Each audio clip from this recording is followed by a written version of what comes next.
ప్రభు నామానికి మహిమ కలుగును గాక.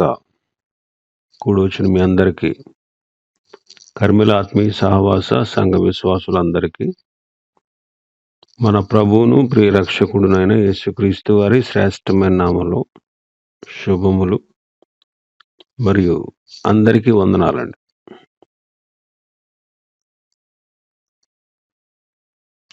లేవీయ కాండం 23వ అధ్యాయాన్ని ధ్యానం చేసుకుంటున్నాం. లేవీయ కాండం 23వ అధ్యాయం. ఈ 23వ అధ్యాయం నుంచి 25వ అధ్యాయం వరకు ఇశ్రాయేలీలు నియామక కాలాలు, ఇశ్రాయేలీలకు దేవుడు నియమించినటువంటి పండుగల గురించి మనం ధ్యానం చేసుకుంటూ ఉన్నాం. నియామక కాలములు అంటే పండుగలు అన్నట్టు. ఇశ్రాయేలీలు దినదినము పండుగలాగా చేయాలి. ప్రతి శనివారం విశ్రాంతి దినం, దాన్ని వారు ఆచరించాలి. నెలలో అమావాస్య, పౌర్ణమి ఆ సందర్భాలలో కూడా వారు ప్రభువుని స్తుతించాలి, ఒక పండుగలాగా చేసుకోవాలి. సంవత్సరాల్లో జరిగేటువంటి పండుగల్లో మొదటిది పస్కా పండుగ. సంవత్సరాల్లో జరగవలసిన పండుగల్లో మొదటిది పస్కా పండుగ. 5వ వచనం చదువుతాను. లేవీ కాండం 23:5. మొదటి నెల 14వ దినమున సాయంకాలమందు యెహోవా పస్కా పండుగ జరుగును. పస్కా పండుగ. ఇశ్రాయేలీలు తప్పనిసరిగా ఈ పస్కా పండుగ, సంవత్సరంలో మొట్టమొదటి వచ్చేటువంటి పండుగ పస్కా పండుగ ఆచరించాలి.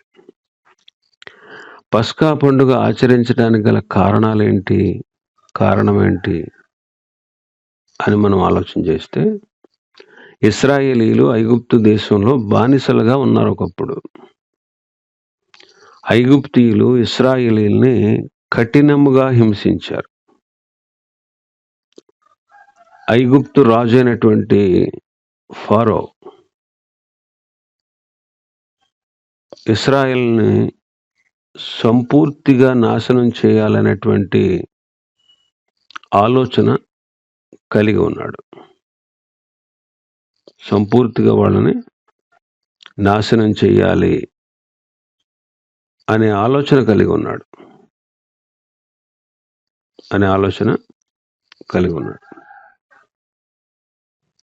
మొదటి 2 అధ్యాయాల్లో, నిర్గమాకాండం మొదటి 2 అధ్యాయాల్లో మనం ఈ సంగతులు చూస్తాం.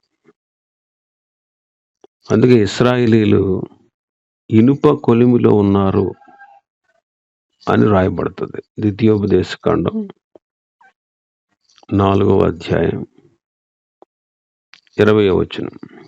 యెహోవా మిమ్మును చేపట్టి నేడున్నట్లు మీరు తనకు స్వకీయ జనముగా నుండుటకై ఐగుప్తు దేశములో నుండి, ఆ ఇనుప కొలిమిలో నుండి మిమ్మును రప్పించెను. అంటే ఇశ్రాయేలీలు ఇనుప కొలిమిలో ఉన్నారు. ఇశ్రాయేలీలు దేవునికి మొరపెట్టినప్పుడు దేవుడు మోషేను ఫరో యొద్దకు పంపించాడు. అయితే ఫరో అంటాడు, ఇశ్రాయేలీల్ని పోనిచ్చుటకు యెహోవా ఎవడు? నేను ఇశ్రాయేలీలను పోనీయను అని తిరస్కరిస్తాడు. కాబట్టి యెహోవా ఎవడో ఫరోకు చూపించడానికి ఐగుప్తు మీదకు దేవుడు తెగుళ్ళను పంపించాడు. నీళ్లు రక్తంగా మారాయి. కప్పలు, పేలు, జోరీగలు, తెగులు, దద్దురులు, వడగళ్ళు, మిడతలు, కటిక చీకటి, ఇవన్నీ వీటన్నిటిని పంపించాడు. దేవుడు ఫరోను నాశనం చేయాలంటే ఒక్క దెబ్బతోనే నాశనం చేయగలడు. కానీ దేవుడు దయ చూపి ఫరోని ప్రతిసారి హెచ్చరిస్తూ వచ్చాడు. ఒక్క దెబ్బతో చంపేయగలడు. ఒక్క దెబ్బతో తనని, తన దేశాన్ని నాశనం చేయగలడు. కానీ ప్రతిసారి ఇదిగో నీవు ఇశ్రాయేలును పోనీ అని ఎడల ఈ తెగులు నీ మీదకి వస్తుంది అని చెప్పేవాడు. ఈ తెగులు నీ మీదకి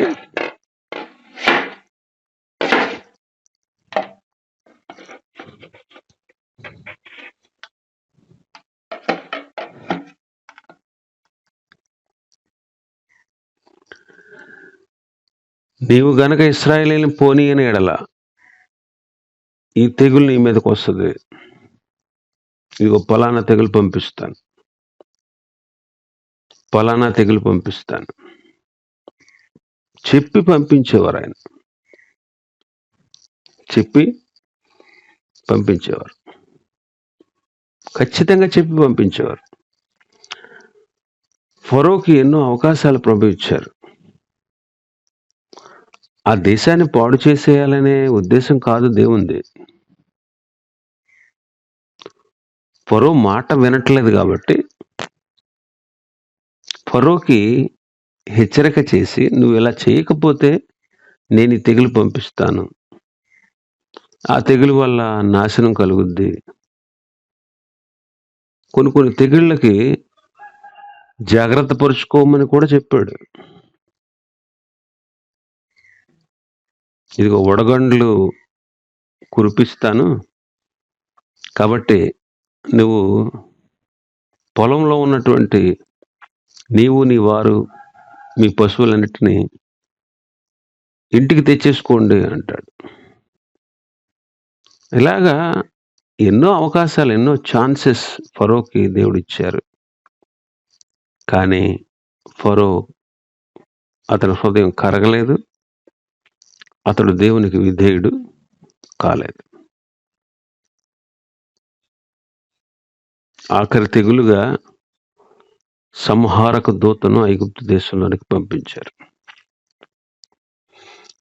ఒక రాత్రి సంహారక దూత ఐగుప్తు దేశం మీదకి వచ్చినప్పుడు ఐగుప్తులోనున్న తొలిచూలు పిల్లలందరూ చనిపోతారు. అయితే సంహారక దూత ఇశ్రాయేలీల ఇండ్లలో ప్రవేశించకుండా ఇశ్రాయేలీల ఇండ్ల ద్వారబంధముల మీద గొర్రెపిల్ల రక్తము పూయబడింది. గొర్రెపిల్ల రక్తం పూయబడింది. అప్పుడు ఫరో ఇశ్రాయేలీల్ని విడిచిపెట్టాడు.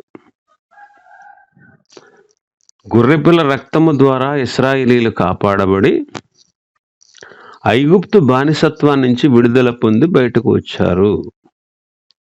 అందుకు వాళ్ళు పస్కా పండుగను ఆచరించాలి. ఎందుకు ఆచరించాలండి? ఇశ్రాయేలీలు కాపాడబడి సంహారక దూత చేతిలో నుండి గొర్రెపిల్ల రక్తము ద్వారా వాళ్ళు కాపాడబడి ఐగుప్తు బానిసత్వాన్ని నుంచి ఆ దినమే వారు విడుదల పొంది బయటకు వచ్చారు. అందు నిమిత్తం వాళ్ళు పస్కా పండుగ ఆచరించాలి.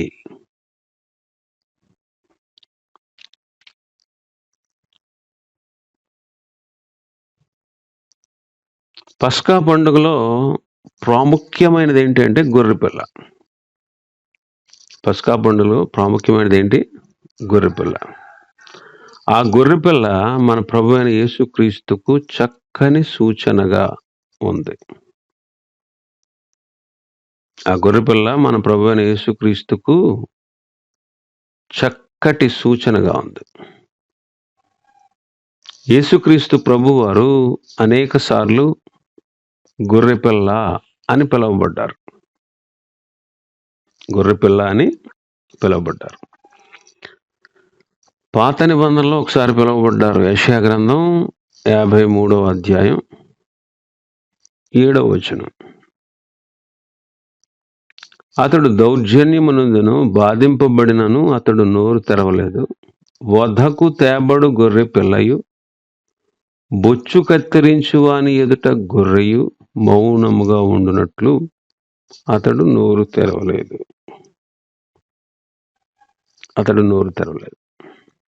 కాబట్టి గొర్రె పిల్ల. సువార్తల్లో 2 సార్లు. యోహాను సువార్త 1వ అధ్యాయం 29వ వచనంలో ఒకసారి ఉంటుంది.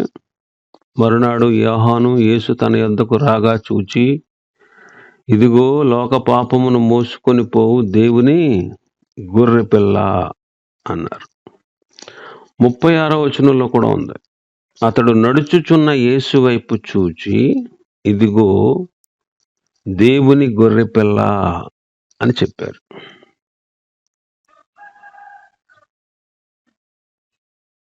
ఇంకా మనం తర్వాత చూస్తే అపొస్తలుల కార్యముల్లో 8వ అధ్యాయం 32వ వచనంలో ఉంటుందన్నమాట. అతడు లేఖనము చదువుచున్న భాగము ఏదనగా, ఆయన గొర్రె వలె వధకు తేబడను, బొచ్చు కత్తిరించు అని ఎదుట గొర్రె ఎలాగూ మౌనముగా ఉండెనో అలాగే ఆయన నోరు తెరవలేదు. నపుంసకుడు చదువుతున్నటువంటి యెషయా గ్రంథంలో రాయబడినటువంటి మాటలు. పత్రికల్లో మనం 2 సార్లు చూస్తాం. కొరింథీయులకు రాసిన మొదటి పత్రిక 5వ అధ్యాయం 7వ వచనం. మీరు పులిపిండి లేనివారు గనుక క్రొత్త ముద్ద అవుటకై మీ పాతదైన పులిపిండిని తీసి పారవేయుడి. ఇంతేకాక క్రీస్తు అను మన పస్కా పశువు వధింపబడెను. పేతురు రాసిన మొదటి పత్రిక 1వ అధ్యాయం 19వ వచనాన్ని చదువుతాం. అమూల్యమైన రక్తము చేత అనగా నిర్దోషమును నిష్కళంకమునగు గొర్రెపిల్ల వంటి క్రీస్తు రక్తము చేత విమోచింపబడితరని మీరు ఎరుగుదురు కదా. అమూల్యమైన రక్తము చేత అనగా నిర్దోషమును నిష్కళంకమునగు గొర్రెపిల్ల వంటి క్రీస్తు రక్తము చేత. గొర్రెపిల్ల వంటి క్రీస్తు. ఇంకా మనం ప్రకటనలో 29 సార్లు చూస్తాం యేసుక్రీస్తు గొర్రె పిల్లగా పిలువబడ్డం. కాబట్టి బైబిల్ మొత్తం మీద ఇంచుమించుగా 35 సార్లు పిలువబడ్డారు. కాబట్టి గొర్రె పిల్లలో యేసుక్రీస్తుని గురించి ధ్యానించడం మనకు ఎంతైనా మంచిది. మనం గతంలో నిర్గమాకాండం ధ్యానం చేసేటప్పుడు 12వ అధ్యాయంలో పస్కా పండుగను గూర్చి ఎక్కువ సంగతులు మనం తెలుసుకున్నాం. మరికొన్ని విషయాలు అంటే మరొకసారి అన్నిటినీ రిపీట్ చేయను కానీ కొన్ని ప్రాముఖ్యమైన విషయాలు మనం ఆలోచన చేద్దాం. ఒకసారి వినేసిన మరలా అవి గుర్తు చేయబడినప్పుడు మనం మరలా ఉజ్జీవింపబడడానికి అవకాశం ఉంటుంది. నిర్గమాకాండం 12వ అధ్యాయంలోకి వస్తే 6వ వచనం. నిర్గమాకాండం 12:6. నిర్దోషమైన ఏడాది మగపిల్లను తీసుకొనవలెను. గొర్రెలలో నుండి అయినను మేకలలో నుండి అయినను దాన్ని తీసుకొనవచ్చును. గొర్రెపిల్ల యొక్క నిర్ణయం. ఏడాది గొర్రెపిల్లని తీసుకోవాలి. అంటే గొర్రె పిల్ల నిర్ణయించబడక ముందు సంవత్సరం నుంచి ఉంది. గొర్రె పిల్ల బలికి నిర్ణయించబడక ముందు సంవత్సరం నుంచి ఉంది. ఇక్కడ మనం నేర్చుకునే, ఆలోచించేటువంటి క్రీస్తుని గూర్చిన తలంపు ఏంటంటే, యేసుక్రీస్తు వారు కూడా అన్నిటికంటే ముందుగా ఉన్నారు. ఆది నుండే ఉన్నారు. యోహాను గారు అదే చెప్తారు. యోహాను సువార్త 1వ అధ్యాయం 1వ వచనం నుంచి, ఆదియందు వాక్యముండెను, వాక్యము దేవుని వద్ద ఉండెను, వాక్యము దేవుడై ఉండెను, ఆయన ఆదియందు దేవుని వద్ద ఉండెను, సమస్తమును ఆయన మూలముగా కలిగెను, కలిగి ఉన్నదేదియు ఆయన లేకుండా కలగలేదు. ఆయనలో జీవముండెను, ఆ జీవం మనుషులకు వెలుగై ఉండెను. ఆ వెలుగు చీకటిలో ప్రకాశించుచున్నది గాని చీకటి దాన్ని గ్రహింపకుండెను. కాబట్టి ఈ వాక్యం మనకి నిర్ధారణ చేసేది ఏంటంటే, ఆదియందు వాక్యము, వాక్యము దేవుని వద్ద, వాక్యము దేవుడై.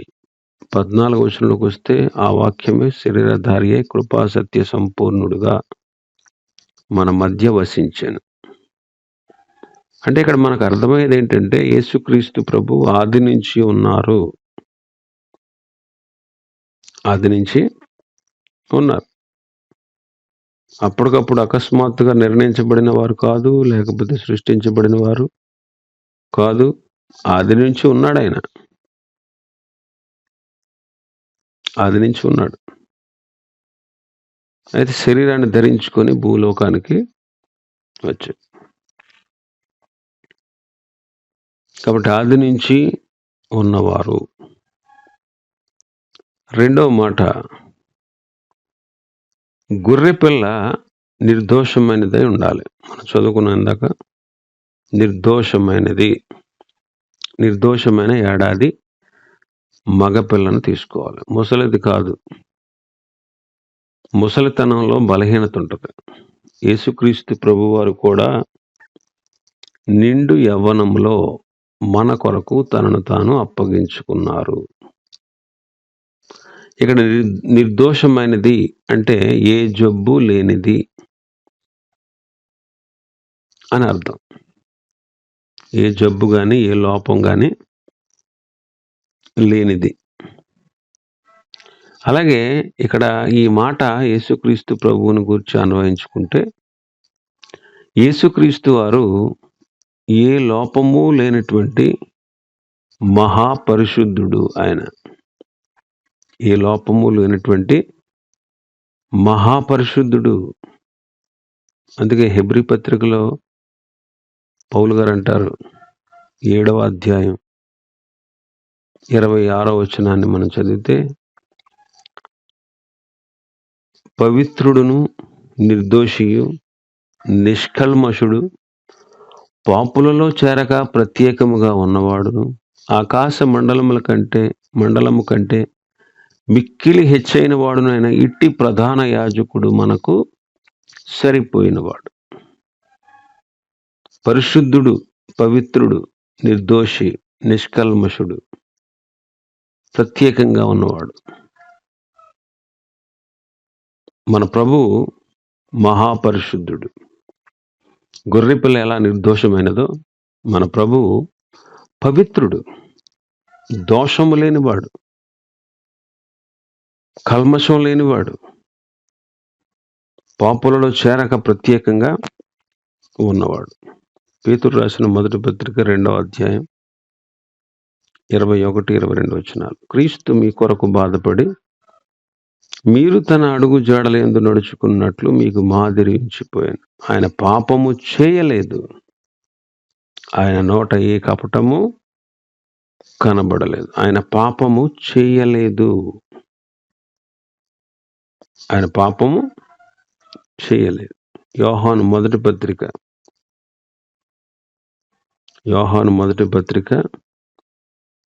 3వ అధ్యాయం 5వ వచనం. పాపములను తీసివేయుటకై ఆయన ప్రత్యక్షమాయనని మీకు తెలియను. ఆయన యందు పాపమేమియూ లేదు. గొర్రెపిల్ల నిర్దోషమైనదిగా ఉన్నట్టు మన ప్రభువు పాపము లేనివాడుగా, లోపము లేనివాడుగా ఉన్నారు. మూడోది, గొర్రెపిల్ల పరీక్షింపబడాలి. నిర్గమాకాండం 12వ అధ్యాయంలో 3వ వచనాన్ని మనం చూస్తే 2వ వచనం 3వ వచనం నుంచి, మీరు ఇశ్రాయేలు సర్వ సమాజముతో ఈ నెల దశమి నాడు వారు తమ తమ కుటుంబముల లెక్క చొప్పున ఒక్కొక్కడు గొర్రె పిల్లనైనను మేక పిల్లనైనను, అనగా ప్రతి ఇంటికి ఒక గొర్రె పిల్లనైనను ఒక మేక పిల్లనైనను తీసుకొనవలెను. 10వ ఈ నెల దశమి నాడు అంటున్నాడు. అంటే 10వ దినం ముందు దాన్ని తెచ్చుకోవాలి ఇంటికి. 14వ దినం వరకు వారి వద్ద ఉండాలి. 14వ దినం వరకు వారి దగ్గర ఉండాలి. అందుకే 7వ వచనంలో ఈ నెల 14వ దినం వరకు మీరు దాన్ని మీ దగ్గర ఉంచుకోవాలి. అంటే గొర్రె పిల్లను వాళ్ళు పరీక్షించాలి. ఆ గొర్రె పిల్ల మేత సరిగా తింటుందా, మేత మేస్తుందా లేదా, నీళ్లు సరిగా త్రాగుతుందా లేదా. ఇలాగ పరీక్షించిన తర్వాత ఏ జబ్బు కనబడకపోతే అదే తగినటువంటి గొర్రెపిల్ల. యేసుక్రీస్తు వారు ఈ లోకంలో 33.5 సంవత్సరాలు జీవించారు. 33.5 సంవత్సరాలు జీవించారు. ఆయన ఏ దోషము లేనటువంటి నిర్దోషిగా కనబడ్డారు. పిలాతు కూడా అంటాడు, ఈయన యందు నాకు దోషమేమీ లేదు అంటాడు. ఈయన యందు నాకు దోషమేమీ లేదు. చూడండి 38వ వచనం, యోహాను సువార్త 18వ అధ్యాయం 38వ వచనాన్ని చూస్తే, అందుకు పిలాతు నీవు రాజువా అని ఆయన అడగగా, యేసు నీవు అన్నట్టు నేను రాజునే, సత్యముని గురించి సాక్ష్యం ఇచ్చటకు పుట్టి తిని ఇందు నిమిత్తమే లోకంలోకి వచ్చి తిని, సత్య సంబంధి అని ప్రతి వాడు నా మాట వినను అనెను. అందుకు పిలాతు సత్యమనగా ఏమిటని అతడు ఈ మాట చెప్పి బయటనున్న యూదుల యొద్దకు తిరిగి వెళ్ళి, అతని యందు ఏ దోషమును నాకు కనబడలేదు అంటాడు. అతని యందు నాకు ఏ దోషము కనబడలేదు. 19వ అధ్యాయంలోకి వస్తే, యోహాను సువార్త 19వ అధ్యాయం 4వ వచనాన్ని చూస్తే, పిలాతు మరల వెలుపలికి వచ్చి, ఇదిగో ఈయన యందు ఏ దోషమును నాకు కనబడలేదని మీకు తెలియనట్లు ఈయనను మీ వద్దకు వెలుపలికి తీసుకుని వచ్చుచున్నానని వారితో అనెను. ముండ్ల కిరీటమును ఓదారంగ వస్త్రమును ధరించిన వాడై యేసు వెలుపలికి రాగా, పిలాతు అంటాడు, ఈయన యందు నాకు ఏ దోషము కనబడలేదు. కాబట్టి యేసుక్రీస్తు ప్రభు తనను తాను నిర్దోషిగా తండ్రికి అప్పగించుకున్నారు. నిర్దోషిగా. కాబట్టి గొర్రెపిల్ల పరీక్షించబడాలి. 4వది, 14వ దినమున ఆ గొర్రెపిల్ల చంపబడాలి. గొర్రెపిల్ల ఎంత మంచిదైనా గొర్రెపిల్ల మరణించకుండా వాళ్లకు విడుదల లేదు ఆ రోజు. అలాగే యేసుక్రీస్తు ప్రభువు ఎంత పరిశుద్ధంగా జీవించినా, ఎంత మంచిగా బ్రతికినా, ఎన్ని అద్భుతాలు చేసినా ఆయన మరణించకపోతే మనకు రక్షణ లేదు. అందుకే ఆయన తనకు తాను అందరి కొరకు విమోచన క్రయధనముగా, అంటే బలిగా అప్పగించుకొని పాప నివారణ చేశారు. హెబ్రీ పత్రిక 9వ అధ్యాయం 26వ వచనం,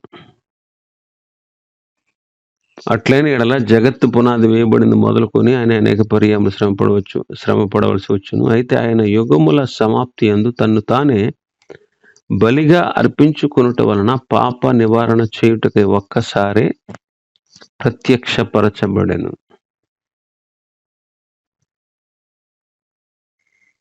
ఈ గొర్రె పిల్లను వాళ్ళు సాయంకాలం ముందు చంపాలి.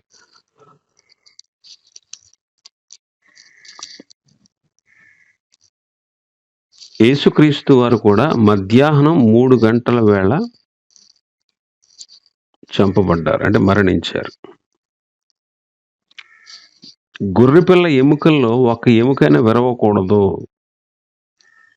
ఈ నిర్గమాకాండం 12వ అధ్యాయంలో ఉంటాయి మాటలని.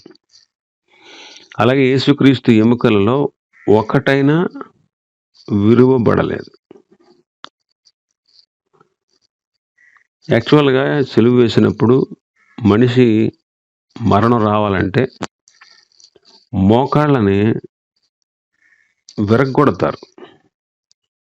అప్పుడు మోకాళ్ళు పట్టు లేకుండా ఉన్నందువల్ల వాళ్ళు త్వరగా చనిపోతారు.